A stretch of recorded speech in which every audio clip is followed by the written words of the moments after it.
everybody. Welcome to our Tuesday Instagram Live Fireside Chats. We are super excited because today we're going to be talking to Lynn Mattix of Fund Her Try. Lynn was on the cover of our July-August 2022 issue, which we will put into our link tree in our bio for you to access so you can learn more about Lynn and Fund Her Try. We'll bring Om Gandhi, one of our co-owners, on here in a minute as well. He'll be our moderator. If you have questions, make sure you click the little question mark in the bottom right-hand side for Lynn, and we'll make sure we get to them. Before we bring them on, a couple of things. One, if you're in the San Diego vicinity or California at all, Arizona, Second Wind Trail Running will have the ABC 50 taking place December 3rd out on the PCT in San Diego. Check them out. RTB20 is the discount code you can use for Blue 70. And you can get 20% off of your purchase from them. RTB22 for SBR Sports. As the winter months start coming along, you'll be swimming in the pool far more often, and so make sure you get the discount RTB22 from SBR Sports. Joining us right now is Om Gandhi, who is one of our co-owners, and perfect timing, Lynn Mattix from Fund Her Try has joined us. Lynn, thank you for joining us. Thanks for having me.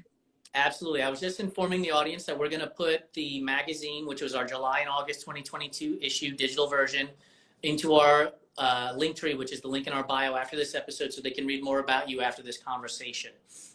In addition to that, folks, the Run, Try, Bike Trucker hat that's on your screen is a collaboration between us and Lynn and Fund Her Try to provide scholarships to first-time female triathletes. So click on that button, purchase a hat, and help send more women to starting lines. And Om's got a perfect example of it right there.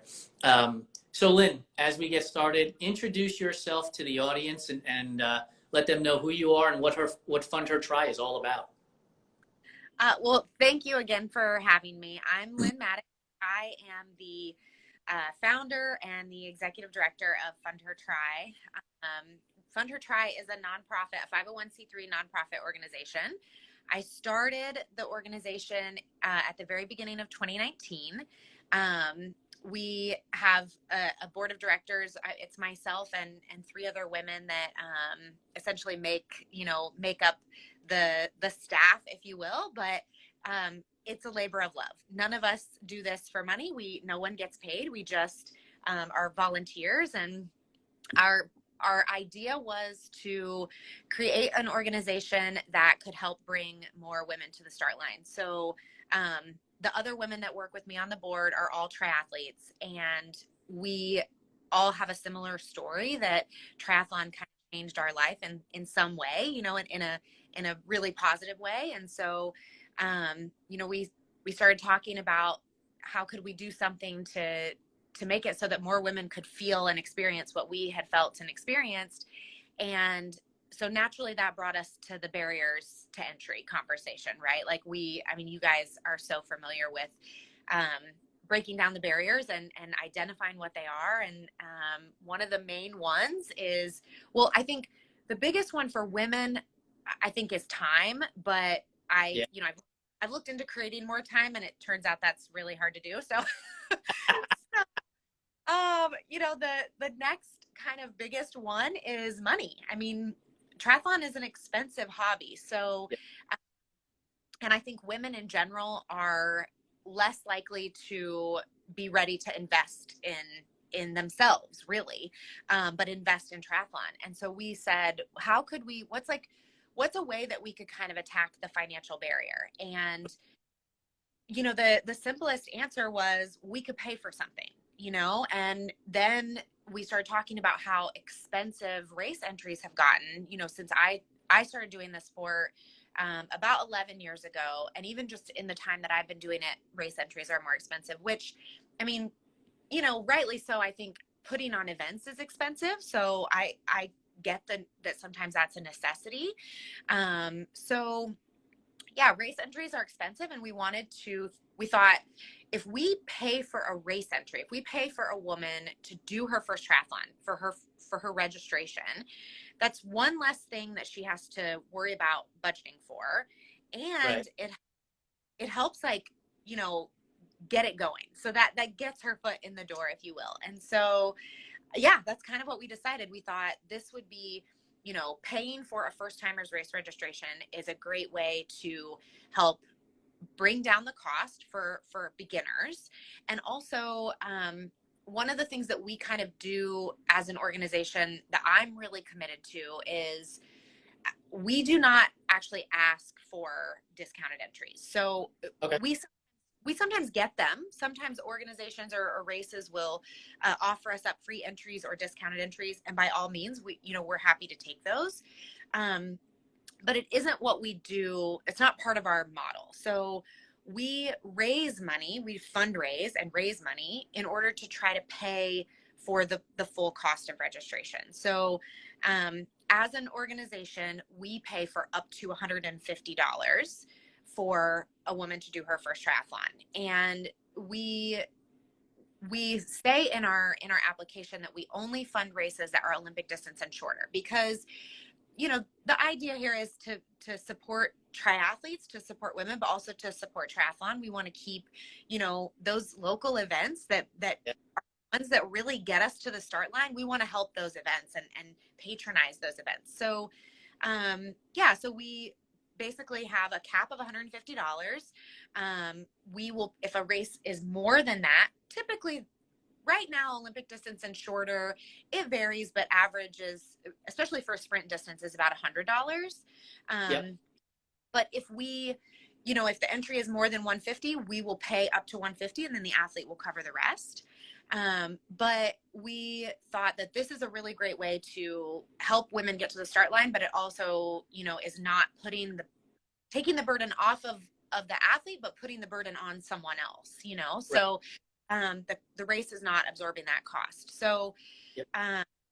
so we have, our website is fundhertry.org, and we have just a really simple application on there where if a first time triathlete is, they're thinking about registering for their first race, or they have already registered for their first race, they Okay. can go. Yeah. So we do reimburse. So reimbursement. Yeah. So if an athlete, we call it sponsorship, scholarship, all same thing. Basically, on our website, the application, the link is apply for sponsorship, and the athlete goes on. They fill out the application, and then if they've already registered for the race, I'll ask them for some a receipt and some pieces of information. For sure, yeah. And then I will reimburse up to $150 for their race registration. So who's reviewing the applications and what's the criteria? So is it you and the other, you said there were two other ladies that were working with you, volunteering with you? Are you? We have three other, we have so I'm the president. We have a vice president who also serves as our secretary. We have vice president who also serves as our treasurer. We have a secretary, and then we have another just board member. But so one of the things that, I was really excited about in the beginning is not making it need based. So, I think that's really objective, right? Like I can, what seems like a need to me might not be a need for someone else, or vice versa. So the answer is, if there are funds available, the answer is always going to be yes. So, so I review the applications, and, and the other thing is, if athletes, are non-binary, or, we don't say, are you a woman, in the application. I mean, we want to support, if someone feels drawn to reach out to us for help, then for sponsorship, then we're excited to sponsor them. That's awesome. I mean, so here's a little reveal for those of you who are subscribed to our newsletter. Our November-December issue is going to be featuring Abby Robbins, and they are a non-binary gravel cyclist. And we had Rach McBride, who is a non-binary triathlete, on our Instagram live Fireside Chat a few weeks ago. And it's just important that that barrier, from our perspective, doesn't get put up there either, right? Like for us, there is a spot at the starting line for everybody. And we have said that from day one. It is our vision and mission to try to prove that correct. And we do that on a daily basis to showcase that if Lynn can do it, if Ohm can do it, if Jason can do it, so can you. And we're not going to question you. Get to the start line, participate in these sports because they bring so much joy and the ability to overcome to the table for us. I do have a couple of questions based on what you said earlier. So you said that you started the organization in 2019. As we all know, the pandemic hit, not there shortly thereafter, right? How did that impact? How did the pandemic impact your ability to fundraise, provide opportunities for people to go to races or for women to go to races? And then is it continuing today or has it gotten better? So essentially when the pandemic hit at first, I mean, we all remember like racing wasn't fully canceled at first. It was like, oh, this will be over in, a couple months. And so races were still happening and we were still rolling right along. But then as races canceled, I had, athletes reaching out to me saying, my race has been canceled. What do I do? And from our perspective, it sort of just put the brakes on what we were doing. We didn't bring any funds back or anything like that. If we had distributed money for you to race and you weren't able to race, well, then the race kept that money and, we pressed on. We, again, the idea being to support triathletes and support triathlon. So we basically stopped taking applications for sponsorship for time. And we didn't do, we actually did do fundraising. It was kind of cool. We did a 12-hour fundraising event where it was at least 1 mile of running every hour for 12 hours. And then we raised money this way, but we donated.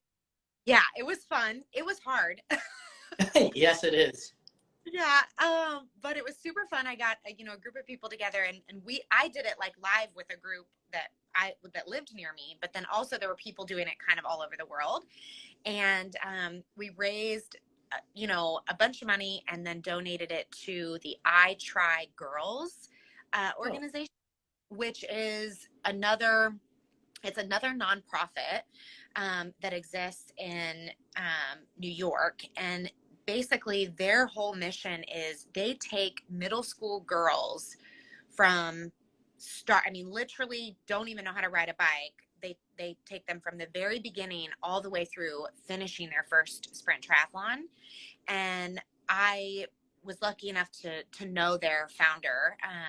Not, same as I know you. I mean, through the wonderful world of social media and this kind of stuff. So so I basically knew that they had a need and we weren't paying for races, so it didn't make sense to fundraise for our own organization.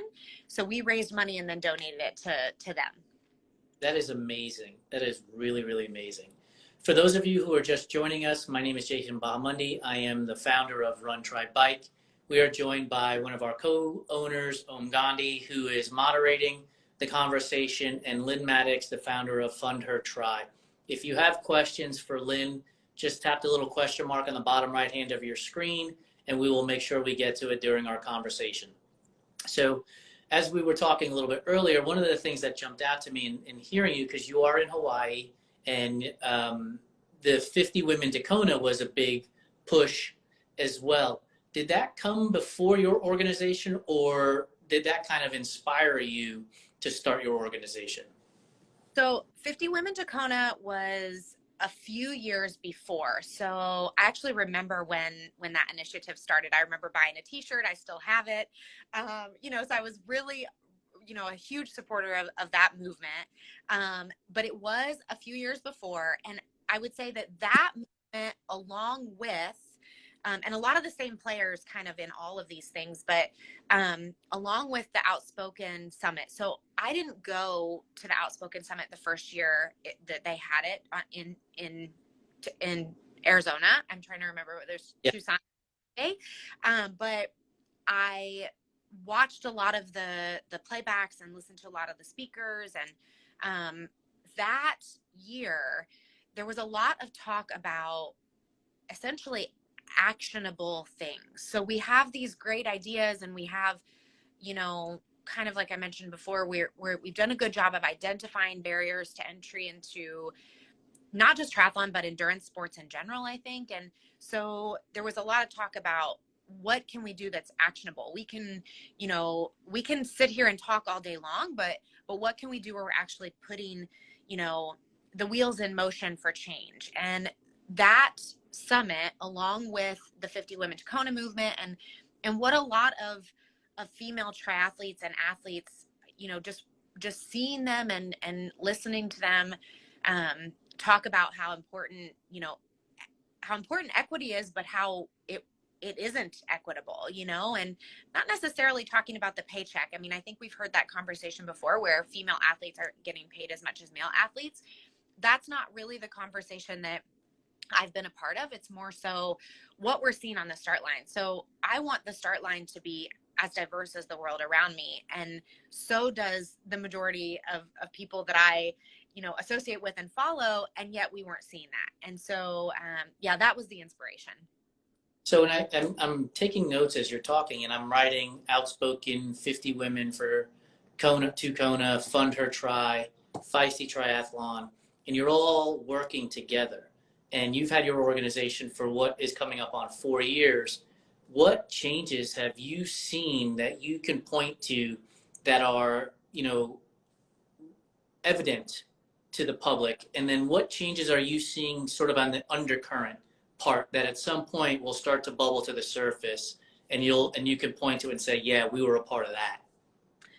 So I think one of the things that I've seen since I started was more movement, more organization, more movements, more organizations, more initiatives to bring women to the start line. So an example of that is, Women for Tri having more slots for Kona qualifiers for women. That's an example. There are a lot of USA Triathlon, for example, does initiatives to, with the idea being to get more women into the sport.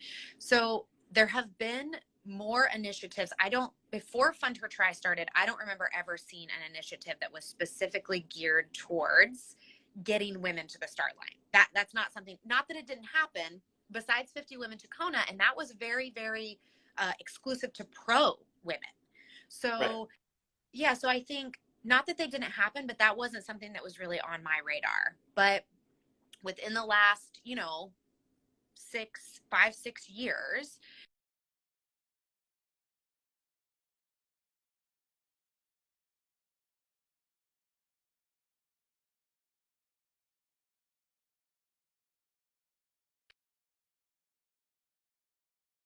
not just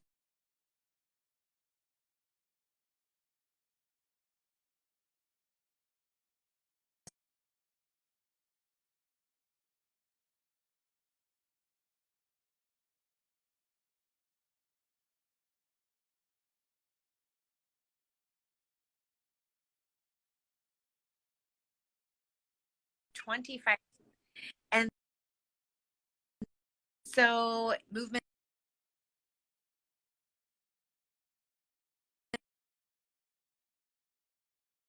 the less women there are. So we're still missing the mark.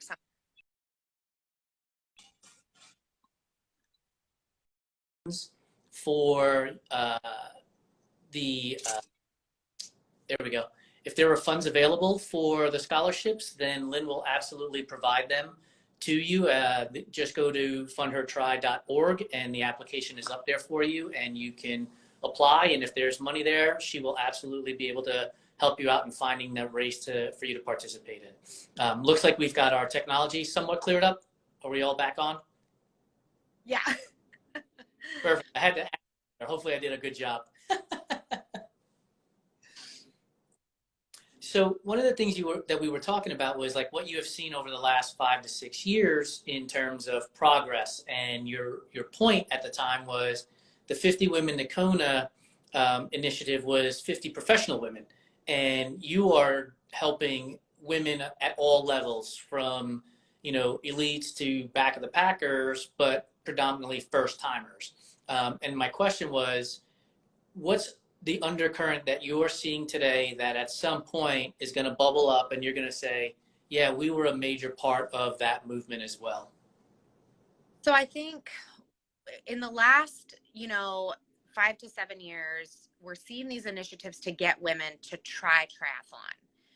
What we're not seeing, or what we haven't seen yet, is the number of athletes doing long course triathlon. So 70.3, 140.6 being, typical long course distance. In co-ed races, the field for a long course race is still only about 25% female. So this is what I'm hoping. I'm hoping that these initiatives that we've seen in the last 5 to 7 years will sort of catch up, and that some of the women who are willing to come to the start line, and we've helped them get there, those women will stay in the sport, feel supported, and be ready to take on the challenge of a longer distance. And so, I hope that what we're seeing right now and what we've been seeing for the last few years will eventually result in, having an Ironman World Championship where 50% of the field is female. That would be awesome. You mentioned USAT earlier. We have been working with the She Strong organization and Brandy Ramirez with the Monarch Triathlon, which is now a part of the women's series. And so next year, I believe the date is October 21st. You mentioned longer course. This is being described, I guess, as a super half. So it's a 9/10 of a mile swim down the Colorado River, a 47-mile bike ride, which is relatively tough for the first 16 miles, and then a 7-mile run afterwards. So it amounts to about 56 miles. So it's slightly longer than an Olympic, slightly shorter than a half, and it'll be part of the USAT Women's Series next year. And so, and it's an all women's triathlon. So folks, here's an opportunity for you to enter into that long course. The other thing you mentioned was women doing it for themselves. How do men support women so that you can go and do it for yourselves? How can we? Well, this is, obviously in every situation, there's a lot of answers to that question, but I think one of the things that, I have seen in my life, I have 2 kids and a husband.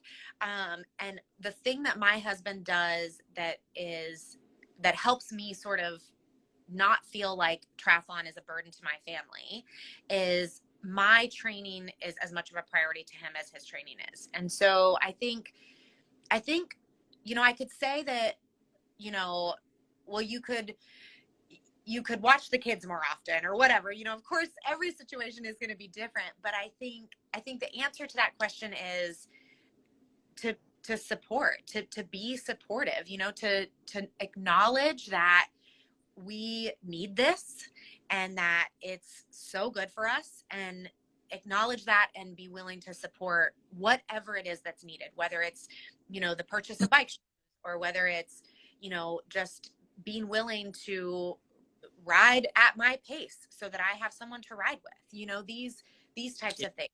So I think that's the answer, just to be supportive. But also I think men in general, I am lucky that I feel like I'm part of a network where men are very, very supportive of what I'm doing and what the women around me are doing. And so I feel fortunate for that. And I think to those men, I would say you can take it one step further and donate to my organization or to other organizations, or, follow and support and share organizations that are trying to make women aware that this is available to them. Because I think, maybe I might be getting ahead of myself here, but I'll just go ahead and answer the question that I get all the time, which is, what's our biggest challenge? And I think you would expect it to be fundraising. You would expect it to be that, it's hard to raise money. And sure, I mean, fundraising is not easy, but our biggest challenge is making it so that we're on a person's radar that is thinking about doing a triathlon, because that's my person. I need for them to know that I exist. And So, for guys that want to help the bigger picture, help share and spread the word that organizations like mine exist. Yeah, and I know when we talked way back in in July, August, that was something you brought up, which was, we're looking for women to sponsor and looking for non-binary athletes to sponsor to go to their first races. So if you're a first timer and you're watching this, whether you're watching it when it goes on our feed or you watch it in 6 months from now on our YouTube channel or on our website, if you're interested in racing and funds are an issue for you, make sure you get in touch with Lynn at Fund Her Try to get your race entry paid for. I know one of the things for us that we've been very fortunate here is to be able to connect folks to you. Yeah. We were able to connect the She Tries organization with you. I believe Brandy and the Monarch has been able to be in contact with you. And we see some great all-female events, and this is going to be the follow-up question to this is, we've talked and partnered with Race Chingona, which is an event that takes place in San Antonio, which is an all-female ride, including non-binary athletes as well there. And we just saw Heather Jackson compete at Javelina, ran her first 100-mile race this past weekend, not long after having competed at Kona. And so is there an opportunity for your organization in triathlon and those athletes to bleed into trail running, ultra running, to bleed into gravel cycling, and then sort of create this wave of a movement to get more people involved, to get more women involved at starting lines? Yeah, I mean, I hope so. I hope that, I mean, it certainly, was the case for me. And I think I've seen it be the case for other women as well. I mean, an athlete that was at the same race that Heather did is a friend of mine who is on the board of Fund Her Try. So same situation as me. She started doing triathlon and then now she's an ultra runner. And I think this happens to a lot of us, yeah, we do. And it like gives us this feeling of I can do anything. And Yes. yes, so even though, I mean, literally a sprint distance triathlon is hard. And so after I'm going whatever, to interrupt you. It is beyond hard. Like, there is a reason I don't do 5Ks and sprints, and it's because they hurt. Like, I'll go do Ironman. I'll go run 100 miles all day, every day, and twice on Tuesday before I register for another sprint or 5K event. But anyway, go ahead. yeah, sign me up for all the zone 2 training. I'm right there with you. Yes. So I think even when a woman does, anyone, but particularly a woman, does a sprint distance triathlon, afterwards, she literally feels like she can take on any challenge. And so the hope there, I guess we could circle back to why we started in the first place. I mean, doing triathlon is what made me feel like I was a better professional. I was a better mom. I was, able to be better in all facets of my life because of what training for triathlon gave me, and I think I had the confidence to sign up for, my first ultra marathon because I had that experience that like I can set a big goal and I can actually do that thing, and that's the hope for everyone, that women will take the first triathlon and that will be their key to unlocking all of the potential that they may realize they have, but maybe it just needs to be brought to the forefront, Absolutely. So, what is for you? Again, we're coming up on probably around year 4 for you. What does the next 4 years look like for Fund Her Try? What do you hope to accomplish? Well, I think, one of the things to kind of understand about the organization is, like I mentioned, no one is a paid employee. So this is something that I do in addition to my very full-time job, my own training. I have kids, all of this. And so it's not a typical business. It's not a typical like for profit. We need to grow, and what does growth look like? it's different than that. And so I think the first answer to that question is I want to keep doing what we're doing. I don't want to give up, because honestly, there are times when, it feels like there's no time. There's no time for this one more thing, And so the first answer is just to keep doing what we're doing. Keep plugging away at this goal, which is to get more women out there. But the long-term idea for Fund Her Try is to make it so that we're able to be effective at reaching people who are considering triathlon, and making it so that those people are able to have their first race paid for, and then continuing to kind of build community and build programs that not only do the women we don't just help them get to the start line, but we help them keep coming back to it. So we're doing a little bit of that now. Like one of the board members is Ann Torres, who she's a triathlon coach. Her and I work together to put on the Rise and Try mentor program. So totally free. We take veteran triathletes, we pair them with beginners, and basically it's after we make the matches, it's kind of they sort of go out on their own. It's not a whole lot of legwork for us, but we go ahead. Is that female to female coach to female athlete? So it isn't necessarily a coach, and it doesn't be a woman. So we've had male mentors in the program, but it's basically just taking someone who has less than 3 years of experience in the sport and pairing them with someone who has more than 3 years of experience. And they could be training for their first race. They could be training for their third race, or maybe they're stepping up the distance, but it just gives them a mentor for about 3 months. So cool. It's a really simple program, but that's one of the ways that, Ann and I, we thought it's great to get them to the start line, but how do we help them feel supported? And so we've only been able to manage to have about one round a year because, it's like I said, everybody's plate is full. But that's one of the things that in the future, I hope to not only, continue to do Rise and Try, hopefully have a couple rounds a year, but be a part of programs that are like that. Maybe I don't start the program, but be able to be a part of programs where we're helping women feel supported in coming back to the start line over and over again, or supported in whatever it is that they want to do next, whether that be, longer distance triathlon or trail running or ultra marathon or whatever it might be. So that's the long term.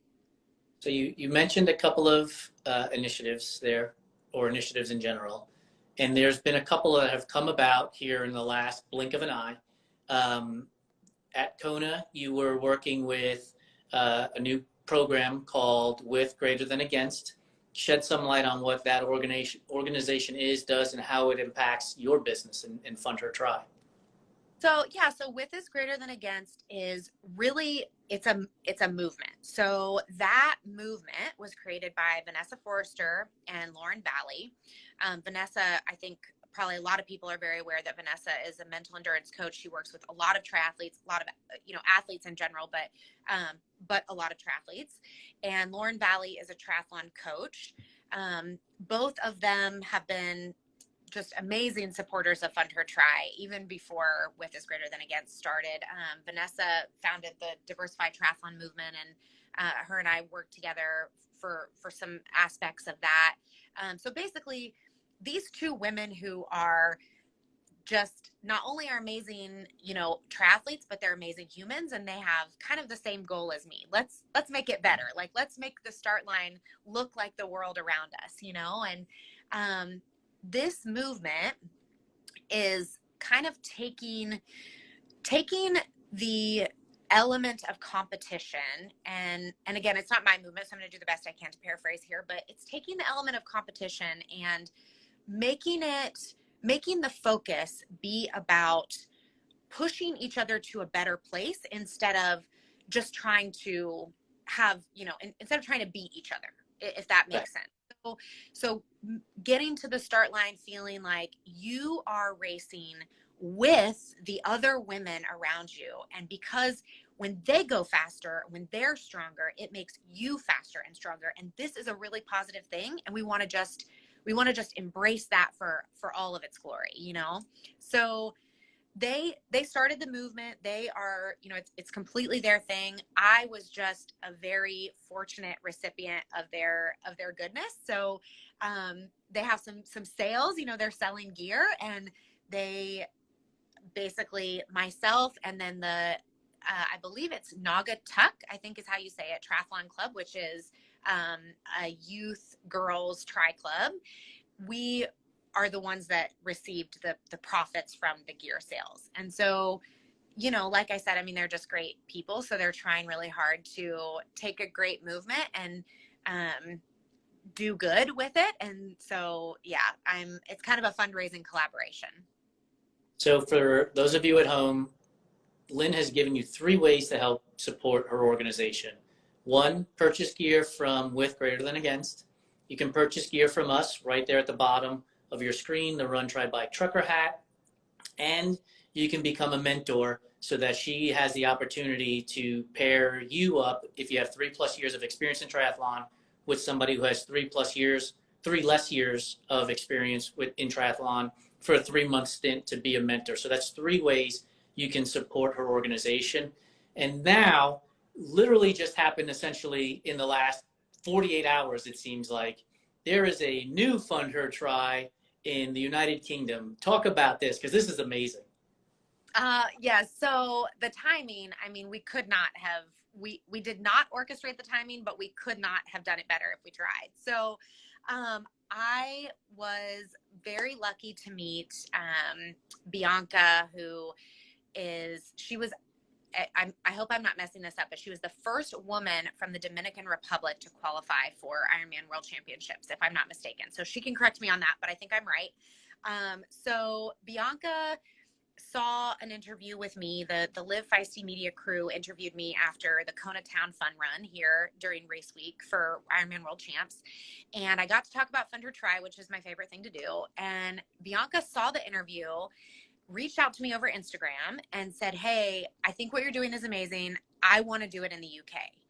And we met for coffee. And 1 hour later, we were ready for her to start her own charity in the UK. And less than a month later, she's off to the races. So they have a website, they have a charity set up, they have their first sponsored athlete. So if you, on Instagram, they're Fund Her Try UK, and then their website is fundhertryuk.org. And so basically, you know, I get to be a mentor and an advisor to them, but it's a sister organization, and so now we're international. Yeah. In an hour, mind you. Like we talked about this in the green room. If this was men doing this, like, this thing wouldn't happen for like another 3 years, let alone with it. It's amazing. It happens 2:15. You are correct. It is so amazing. And then Khadijah, who we just absolutely love and adore, said that you Fund Her Try have supported her disc program as well. I gotta go ahead.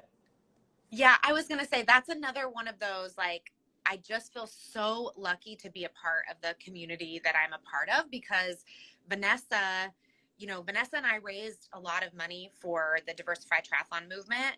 And when that movement kind of came to its closing point, we had money left over. And so we immediately, Vanessa was like, "I think we should donate it to DISC." And I was like, "I think that's an amazing idea." And so we were able to give some money to Khadijah and support her programs and everything that she's doing. And I think this is just my favorite thing about all of this. I mean, when you get to be a part of, I think, whether it's triathlon or trail running or, endurance sports in general, you get to be a part of this kind of family that so supportive of one another. And so it's really, I'm happy to support Khadijah, in any way, shape, or form. But just being able to have, been a witness to what she's doing is so cool. So it's just neat to be a part of the community, for sure. And I will fully support that statement. We had this idea, or I had this idea for this business in September, October of 2020. And we are now in November of 2022. So we're essentially a 2-year-old company. And we've been able to connect with so many people who have been connected to each other. So we were able to talk to Yvonne Spencer at Fast Chicks. And then we wound up talking to Khadijah with DISC. And now you have an association with Khadijah. And we interviewed Nura Goodson, who is the head of Muslimas Endure, who is connected to Khadijah. And then we've spoken to and been a part of Mashonda's podcast, who we also featured on the cover of our July-August issue with you. And just all these different layers and pieces and parts, connecting you to Angela and Sarah at She Tries, and Brandy at the Monarch, and just all of these different pieces and parts and these puzzles that we've been able to put together, that we've been able to be a part of, has been amazing for us. Yes, we're running a business. Yes, we don't want to eat ramen noodles every day for the rest of our lives.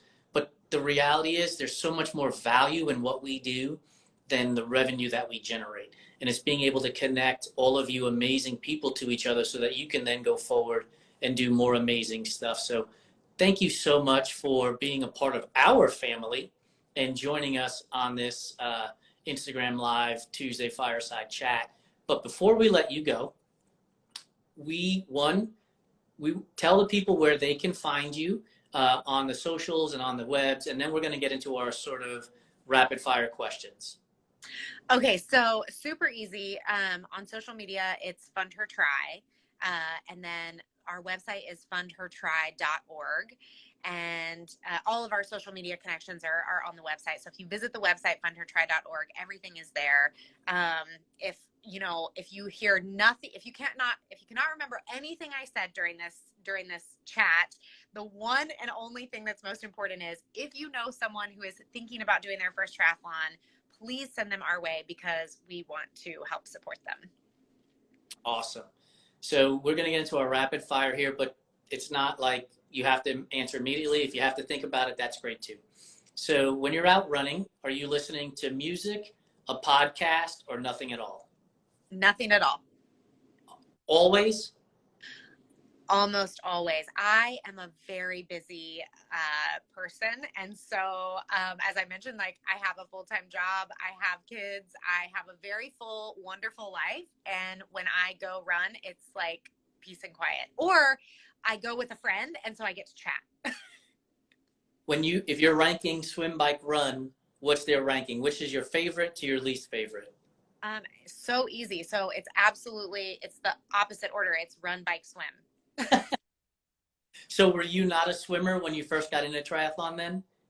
So I was always a lover of the water. I grew up like being in the water a lot. And so I love the water, but I think, swimming laps. I mean, luckily I get to swim in the ocean a lot where I live now. Right.